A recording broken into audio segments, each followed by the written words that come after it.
नमस्कार साथियों, मैं बेबी कुमारी। आप सबों में जो यह मतभेद हो गया है कि छठे चरण में ही आवेदन का मौका मिले, तो पहले जिस नियमावली का आप बात कर रहे हैं उस नियमावली को अच्छे ढंग से पढ़ लीजिए। उसमें आवेदन का कोई मौका नहीं दिया गया। जब 1 लाख सीट थी और 65,000 स्टूडेंट ही क्वालिफाइड थे, तो 35,000 सीट बच रहा था और जो आवेदन आवेदन से वंचित अभ्यर्थी थी उनका सर्टिफिकेट डायरेक्ट ले करके और चेक करके और ज्वाइनिंग लेटर दे दिया गया था। तो उसमें क्या था कि डोमिसाइल लगा हुआ था और इस बहाली में आपका डोमिसाइल नहीं है। कोई भी घर का मुखिया हो, वह कोशिश करता है कि यह मेरा 10 रुपया है तो मेरे घर में ही रहे, मेरे घर के बाहर यानी कि पड़ोसी लोगों को हम 10 रुपया नहीं दे पाएंगे, चाहे मेरे घर का बेटा 5 साल बाद क्यों नहीं बड़ा हो, उसी को हम यह 10 रुपया देंगे।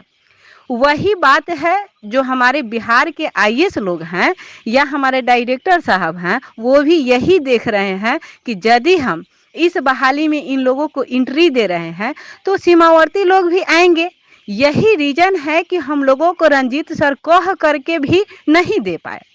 और आज रह गई बात कि आप लोग आवाज़ उठा रहे हैं कि छठे चरण में लीजिए, छठे चरण में लीजिए, तो यह ठीक है, आपका आवाज़ उठाना उचित है, यह लोकतंत्र है, आपका मांग करना भी जायज़ है। मांगिए, कोशिश कीजिए, हो सकता है कि आपको मिल जाए। मान लीजिए कि पाने के लिए आपके पास कुछ नहीं है तो खोने के लिए भी कहाँ कुछ है। ठीक बात है, आप मांग कर रहे हैं, मांगिए, लेकिन इतना कन्फर्म नहीं हो जाइए कि आपको मिल ही जाएगा। यह जरूरी नहीं है। यहाँ पे आपका माइनस पॉइंट ये है कि इसमें डोमिसाइल नहीं है। इस बहाली में बस केवल डोमिसाइल होता ना तो हर हाल में हम लोगों को मौका मिल जाता। रह गई बात 7वें चरण की, तो 7वें चरण के लिए तो हम लोग जी जान से भी मेहनत करेंगे, चाहे इसके लिए मर क्यों नहीं जाए। आंदोलन क्या, महा आंदोलन तो करना ही है, लेकिन कम से कम आपका काउंसेलिंग तीसरा चरण निकल जाने के बाद ही ना आंकड़ा मिल पाएगा उन लोगों को कि हाँ कितना सीट पे बहाली हुआ और कितना सीट आपका बचा हुआ है। तब ना आप जाइएगा तो डायरेक्टर साहब को भी कहिएगा कि सर अब तो आपको आंकड़ा मिल गया और जो 2014 से लेकर के 20 तक की रिक्तियां हैं उसको ऐड करके अति शीघ्र 7वें चरण की नोटिफिकेशन दिया जाए। यदि 1 से 2 दिन विलम्ब हो रही है तो हम लोग महा आंदोलन कर देंगे और आंदोलन वैसा नहीं करेंगे जो 1 दिन में ओवर हो जाए। तब तक आंदोलन होते रहेगा जब तक कि हम लोग का नोटिफिकेशन नहीं निकल जाता है। हो सकता है कि लास्ट में उग्र आंदोलन भी करना पड़े, तो उसके लिए हम लोगों को तैयार होना पड़ेगा, ठीक है। लेकिन हाँ, इसमें आप लोग विवाद नहीं कीजिए। और रह गई बात कि इसको लेकर के आप लोग मन बना रहे हैं कि कोर्ट में